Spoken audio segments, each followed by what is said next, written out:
is, or should be, an art. Not one of the seven lively, perhaps, but an art nevertheless. And as such, the privilege of committing it should be reserved for those few who are really superior individuals. And the victims, inferior beings whose lives are unimportant anyway.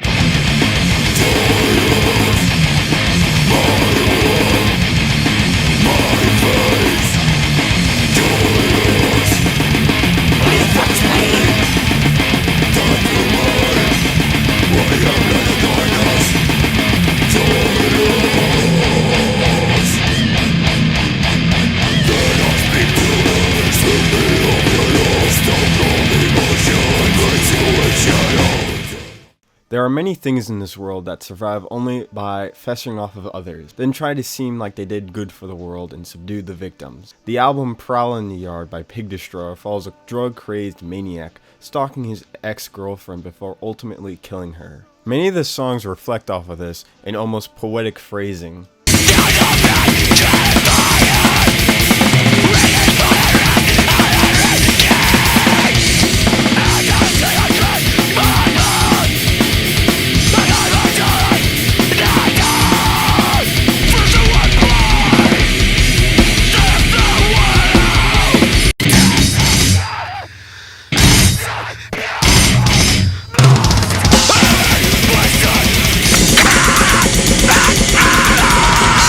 Overall, it has intense themes of overwhelmingly relying on someone so much that it leads to compulsive behavior and derangement. When I first analyzed this album for myself, I came to the realization that these behaviors, albeit far less radical, can be seen in a multitude of different media and even real life. Last, in Inglourious Basterds by Quentin Tarantino, there are a myriad of these parasitic relationships. Most conclusively seen is Shoshana and Frederick. For example, in the movie's third chapter, Frederick is seen as a very desperate man. He believes Shoshana and him are made for each other, but just a fact they both like film. He wishes her along to the higher ranks, where he then makes the courteous idea of playing at her movie theater, even if it was inferior to the Ritz they were going to attend. This would lead to as well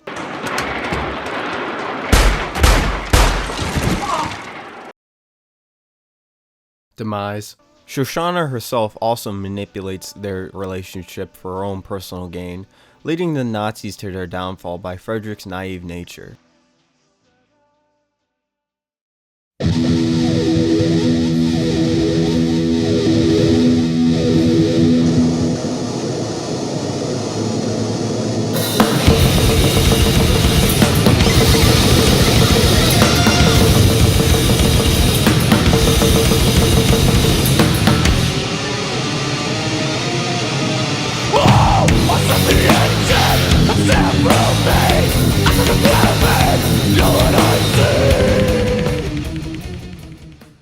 Hans Landa is a defining character in Inglourious Basterds and the obvious fan favorite. His most iconic scene is the whole of Chapter 1, which is what many consider the best scene in the film, along with one of the best opening scenes in movie history. His character is quite the subversive take on the Nazi archetype, him having a cocky attitude and being more focused on himself rather than National Socialism as an ideology. He's even willing to betray the entire Reich in order to be written in the history books as on the right side. His analogy to La Petite about the difference between Jews and Germans is a good look into his mind.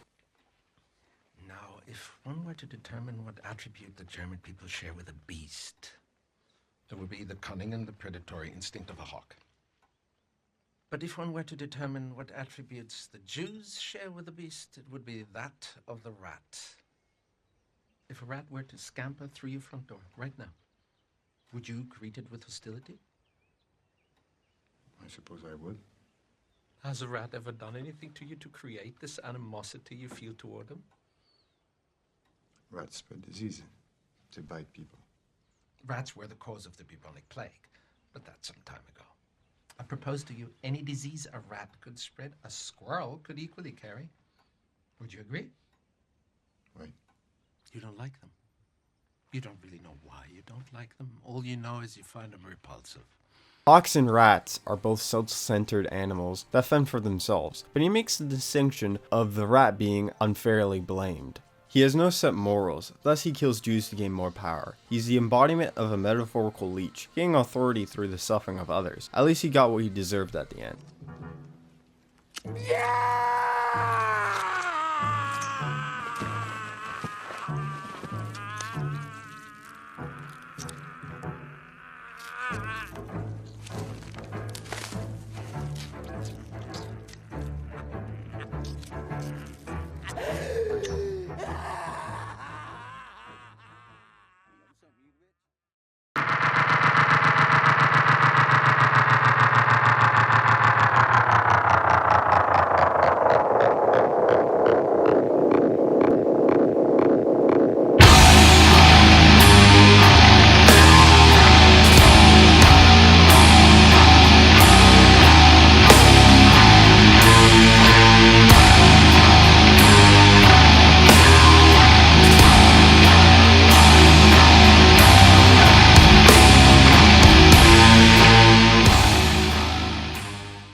It becomes readily apparent when dissecting Inglourious Basterds' last chapter that it takes a sharp turn in terms of the action and how it differs from delivering its theme. Shoshana is opening up for the Reich's entire high command. They take in her trust. However, they stand unaware of the danger that is imposed upon them, being mercilessly swallowed by flames while being shot at by Jews on the high ground. Truly, they are unraveled in a sort of hell, not made by any god but their own slaves. As you see, the snake swallows its own tail. Life is often centered as a stoic venture, whether that be for worldly possessions, faith, or a pursuit in one's own ego. But what good does that do when it causes the cycle of violence to persist once more? All our final resting places will be on top of one another as we try to escape the hell that is modern life. When we all come to define everything that ever was or ever will be, the only is that of the true essence of our failures as a species.